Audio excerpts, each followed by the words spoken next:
Apa urgensinya memakai private jet untuk memonitor logistik dan ke Bali? Bali ini bukan tempat yang untuk pesawat komersil sulit didapat. Bukan. Pak Menteri aja baru berangkat pesawat jam 16, 18, udah jam 6 sore. Apa urgensinya KPU ini memakai private jet ke Bali? Kegiatannya, kalau saya nggak salah nih, kalau salah tolong dikoreksi. Monitor gudang dan sortir lipat surat suara. Yang kedua, kegiatan pinjam pakai gedung di Kabupaten Bandung. Apa urgensinya? Pemilu juga belum besok paginya. Ini masih tanggal 11 Januari. Berangkatnya 10 Januari. Masih sebulan lagi pemilu. Mau ngirim logistik ke Bali, pakai darat juga masih keburu. Pakai private jet, mau berapa banyak logistik terbawa? Ini saya minta dijawab nih pimpinan.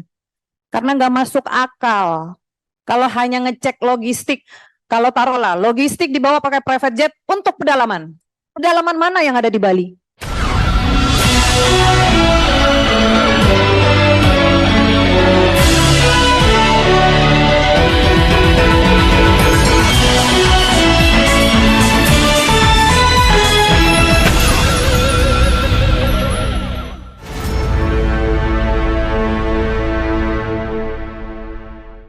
Assalamualaikum warahmatullahi wabarakatuh. Apa kabar? Kembali berjumpa dengan saya, Rizman Arif dari Forum News Network.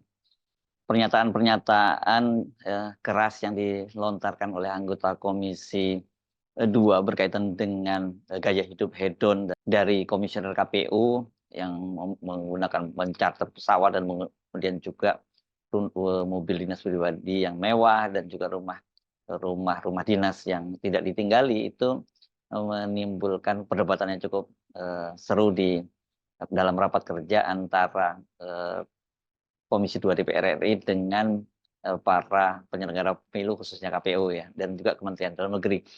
Dan ini dipicu oleh jawaban dari Ketua KPU Hasyim Asyari yang dia menyatakan bahwa penggunaan pesawat pribadi itu kata dia digunakan untuk memastikan agar distribusi logistik pemilu itu sampai dengan waktu yang tepat di TPS masing-masing. Soal penggunaan pesawat pribadi, pesawat charteran untuk yang kita charter itu tujuan utamanya adalah untuk memastikan konsolidasi logistik dalam kepemiluan ini bisa dicapai dengan baik. Jadi tujuannya memang itu, karena memang logistik ini kan masif dan waktu untuk pengadaan maupun distribusinya, sebagaimana kita ketahui juga dalam jangka waktu yang pendek, sehingga kita ingin memastikan bahwa semuanya itu dapat terdistribusi dengan baik sampai ke tujuan, yaitu di TPS H-1 di masing-masing TPS. Nah, soal inilah yang kemudian dengan cepat disanggah oleh anggota Komisi 2 Rizpantoni yang sebelumnya mempertanyakan soal itu ya. Ketika giliran tanya jawab, dia langsung mempertanyakan soal itu kepada Hasyim Asyari. Ketua terhadap pemakaian pesawat maupun sewa rumah atau segala macamnya itu, lebih baik kita mengadakan RDP tentang keuangannya, Pak. Artinya sebagai pengawas kita melakukan RDP tentang realisasi daripada anggaran yang sudah kita berikan. Dan itu rutin, biasanya di setiap komisi melakukan itu. Jadi kita bisa lihat sampai seberapa jauh, apakah benar menurut ketua tadi itu urusannya logistik, tapi kan manifestnya tadi sudah ada 13 orang, logistiknya mana gitu, pesawat kecil kan nggak bisa bawa apa-apa, kecuali ada di Papua sana, memang untuk angkutan, dan model pesawatnya juga beda, bukan private jet. Nah ini juga harus kita ketahui ya. Nah, ini pengaduan secara tidak langsung, ini adalah pengaduan Komisi 2 ini Pak Hedi. Karena kami mengadu kepada Bapak. Jadi Bapak jangan pasif terus. Ini resmi ini rapat ini juga resmi. Jadi harus diselidiki, Pak. Apalagi Bapak mau minta anggaran. Kalau perlu untuk itu tambahan anggaran, kita kasih tambah anggaran. Tapi hasilnya dengan persoalan yang sama, ada kartu kuning, ada kartu merah, Pak. Jangan kartu kuning lagi. Itu pertandingan berikutnya, gitu loh. Ya. Jadi bukannya kita mau ini, tapi ada rasa khawatir kami terhadap keputusan Bapak, gitu. Bahwasanya walaupun ini belum sidangkan, jangan-jangan seperti ini lagi, gitu. Gitu loh, Pak. Ya. Nah, di sini kebetulan ada Pak Sekjen, mungkin nanti ya realisasinya aja kita lihat sampai seberapa jauh mereka melakukan private jet ini, terus anggarannya di mana, Pak? Nomenklaturnya setahu saya kita bahas tahun lalu itu nggak ada itu transportasi itu. Nah ini kan melanggar. Jadi Pak Sekjen juga nanti buka aja, Pak. Kalau mau masuknya pos mana. Karena ini kan ada BPK, di kami juga ada badan akuntabel. Nggak main-main ini urusan anggaran. Nah ini menjadi perhatian Ketua, dibuat khusus lagi. Pertemuan dengan Sekjen khusus tentang realisasi anggaran tahun 2023-24 sampai saat ini atau bulan inilah. Gitu. Demikian Ketua. Nah ini kemudian juga ditanggapi kembali oleh Reska Oktobria ini yang sebelumnya tadi juga mempertanyakan soal mobil dinas itu. Dan barusan juga dijawab masalah private jet. Ini saya juga dapat infonya bukan hanya ke Bali saja. Bukan hanya satu tempat. Apa urgensinya memakai private jet untuk memonitor logistik dan ke Bali? Bali ini bukan tempat yang untuk pesawat komersil sulit didapat. Bukan. Pak Menteri aja baru berangkat pesawat jam 18, udah jam 6 sore. Apa urgensinya KPU ini memakai private jet ke Bali? Kegiatannya, kalau saya nggak salah nih, kalau salah tolong dikoreksi. Monitor gudang dan sortir lipat surat suara. Yang kedua, kegiatan pinjam pakai gedung di Kabupaten Badung. Apa urgensinya? Pemilu juga belum besok paginya. Ini masih tanggal 11 Januari. Berangkatnya 10 Januari. Masih sebulan lagi pemilu. Mau ngirim logistik ke Bali, pakai darat juga masih keburu. Pakai private jet, mau berapa banyak logistik terbawa? Ini saya minta dijawab nih pimpinan. Karena nggak masuk akal. Kalau hanya ngecek logistik, kalau taruhlah logistik dibawa pakai private jet untuk pedalaman. Pedalaman mana yang ada di Bali? Semua bisa pakai darat. Nggak ada yang harus pakai private jet.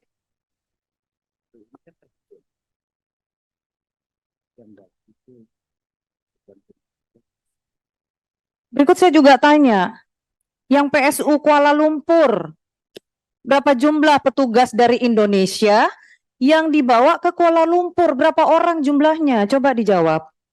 Pakai apa perginya? Kenapa harus sebanyak itu yang dibawa? Ini pimpinan juga mungkin belum tahu berapa jumlah yang dibawa. Saya minta ini dijawab. Berapa orang jumlah petugas yang dibawa untuk menjadi panitia PSU di Kuala Lumpur? Berapa orang? Kenapa harus sebanyak itu yang dibawa? Apakah menggunakan pesawat charter?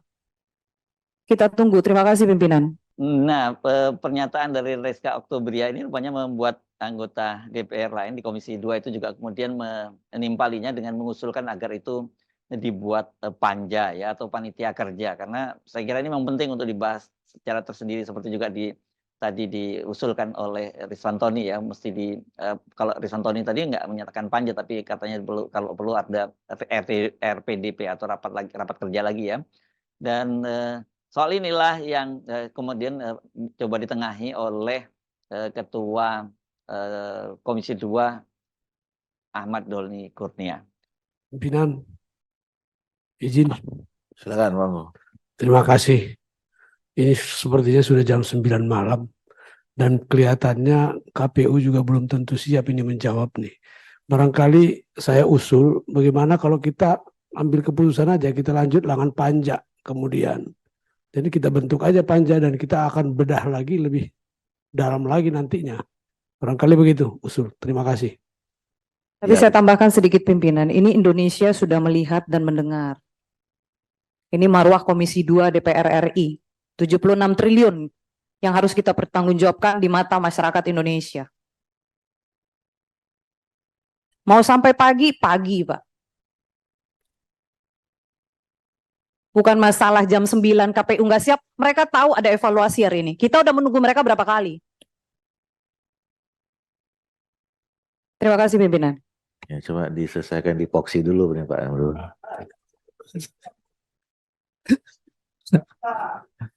Baik, ya begini.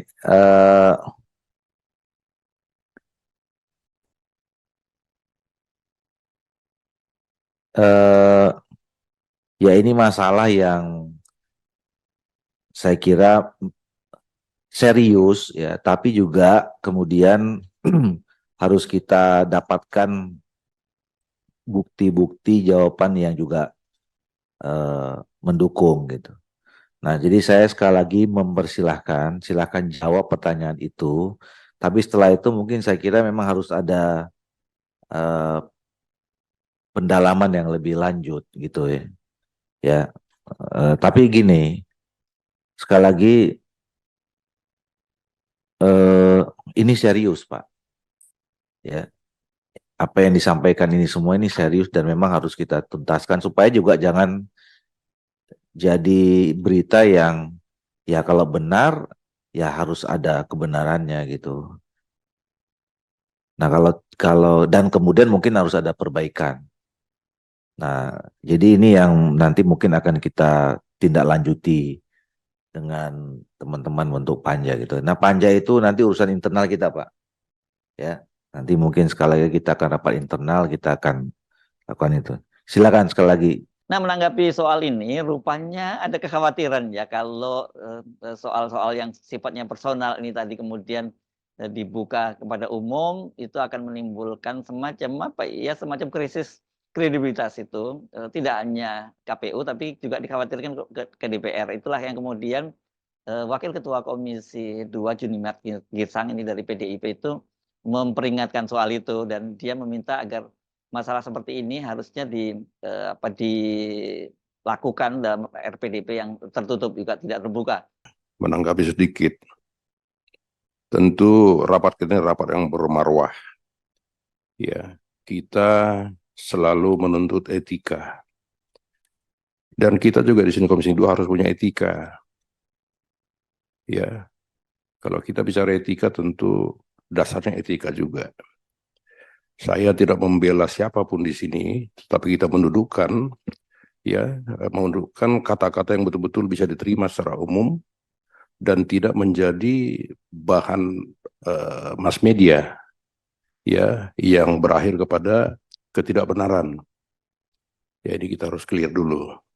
Seperti contoh, tanpa merasa hormat pada kawan-kawan semua, tentang dugem misalnya.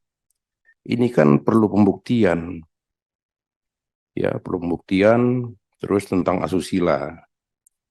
Ya, saya di awal itu sangat tidak mau menuntut kepada pihak-pihak yang dimintai untuk menjawab tentang asusila, karena ini kan sudah disidangkan di DKPP. Saya di MKD, Pak. Saya dari periode pertama sampai sekarang di MKD saya. Ya, kalau asusila itu tentu tertutup. Tidak bisa dibuka.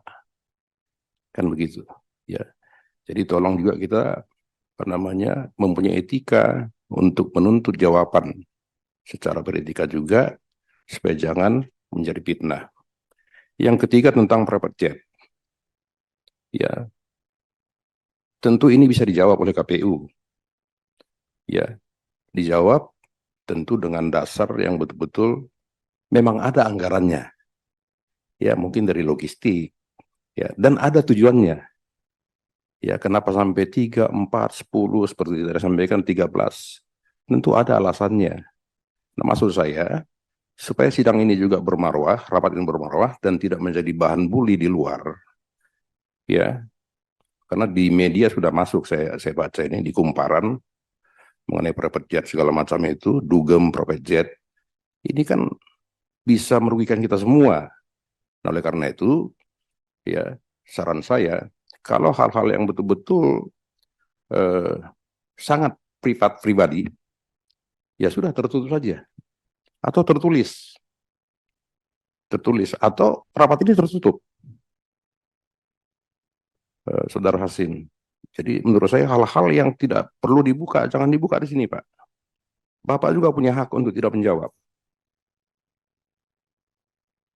Itu, Pak. Karena saya khawatir ketika saya keluar ruangan ini akan tanya orang itu, Pak.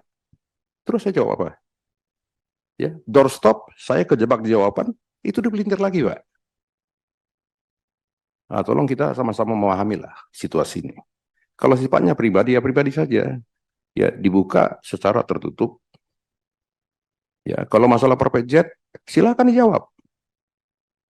Kan tidak mungkin juga KPU ya dalam kerja-kerja itu harus pakai private jet. Dan tidak ngutang pula. Anggarannya ada. Kan begitu. Kan toh untuk kepentingan pemilu. Kira-kira begitu. Jadi tidak usah KPU khawatir tentang private jet. Tentu ada alasannya, Pak. Ada anggarannya dan tidak dari donatur. Kan begitu. Pak Sekjen paling paham nih mengenai private jet. Dijawab saja, Pak. Ya, memang itu untuk kepentingan A, B, C, D, F, G. Gitu, Pak. Kan tadi yang saya dengar, saya juga baru tahu kemarin tentang ini. Ya, tentang private jet. Dijawab, Pak. Untuk apa? Anggaran jelas. Bukan dari luar anggaran logistik. Gitu, jadi supaya tidak menjadi bahan bully dan bias di luar, di media sudah masuk ini, Pak. Dugem-dugem sudah masuk ini, Pak. Ini kan akan dipelintir nanti ke depan. Gitu. Makasih, Ketua. Bagaimana tanggapan dari Ketua KPU Hasyim Asyari? Seperti biasa tanggapannya ini sangat datar. Soal staf KPU pusat di kesekjenan KPU pusat yang ikut ke mempersiapkan PSU di Kuala Lumpur menggunakan penerbangan reguler dalam penerbangan yang sama dalam jumlah yang banyak karena pertimbangannya untuk mempersiapkan PSU di Kuala Lumpur dengan pemilih yang demikian banyak, dengan situasi yang sedemikian rupa, memerlukan dukungan staf dari kesekjenan KPU untuk mendampingi teman-teman. Karena satu lagi, situasinya PPLN waktu itu sedang dinonaktifkan, sedang diambil alih oleh KPU pusat. Nah, sehingga kemudian kami berpikir dalam waktu yang sangat singkat dan kemudian memerlukan dukungan staf yang banyak, kemudian dikirimlah staf dari kesekjenan KPU ke Kuala Lumpur tersebut. Berapa banyak ya, Pak? Sebentar saya 150 orang. 150 orang 150. yang ikut PSU Kuala Lumpur. Betul. Untuk Baik, mumpung masih dibahas, Pak. 2019 sepertinya juga ada PSU ya, Pak, di Kuala Lumpur. Lewat sini. Baik, interupsi pimpinan. izin pimpinan, kalau 2019 seingat saya tidak ada PSU, jadi peristiwanya pemungutan suara untuk metode TPS ya sekali itu, kemudian untuk yang metode pos yang dikabarkan sudah dicoblos terlebih dahulu oleh beberapa pihak di tempat tertentu, itu tidak bisa kita akses karena di satu tempat yang kemudian di polis lain oleh polisi di Raja Malaysia. Dan waktu itu PPLN-nya masih aktif untuk yang di 2019. Kalau yang di 2024 kemarin kan dinonaktifkan karena ada proses penegakan hukum yang dilakukan oleh Gakumdu bersama-sama dengan Bawaslu. Saya kira demikian pimpinan. Jadi apapun sebenarnya kendati anggota DPR tadi seperti disarankan Junimat Girsang untuk menutup-nutupi, memang beritanya memang sudah viral ya. Kalau Anda lihat ini sekarang memang jadi berita yang banyak, tidak hanya dimuat di media online tapi juga di media sosial itu ramai diperbincangkan tentang gaya hidup hedon dari anggota KPU. Saya kira ini penting lah untuk dibuat panja begitu, apakah betul terjadi semacam itu, karena ini saya kira sangat serius ya, dan dampak-dampaknya kan seperti kita ketahui sekarang ini udah bolak-balik komisioner KPU itu dilaporkan ke DKPP. Itu soal-soal yang berkaitan dengan penyelenggaraan pemilu, dan tapi ada juga persoalan-persoalan yang bersifat pribadi personal, terutama ini berkaitan dengan Ketua KPU Hashim Asyari. Tapi kan siapa tahu dengan kasus ini ada indikatornya. Kalau kita simak tadi perdebatan dalam konten saya sebelumnya soal anggota Komisi 2 yang menyoroti gaya hidup yang hedon dari anggota komisioner KPU ini bukan hanya monopoli dari ketua KPU, tapi juga ini kelihatannya kalau dari pernyataan para anggota Komisi 2 ini memang udah jadi gaya hidup kolektif dari komisioner KPU. Ya, ini kita prihatin ya kalau kemudian para penyelenggara pemilu ini yang diharapkan adalah pribadi-pribadi yang jujur, yang punya integritas, tapi sebenarnya nggak lebih daripada mereka orang-orang yang tadinya job seeker, pencari pekerjaan, cari jabatan, dan kemudian ketika dia mendapat jabatannya dia ya lupa diri, gaya hidupnya hedon, dan dia tidak ingat bahwa itu adalah duit rakyat yang harus dipertanggungjawabkan. Saya Arsbuno Arif dari Forum News Network. Sampai jumpa lagi. Wassalamualaikum warahmatullahi wabarakatuh.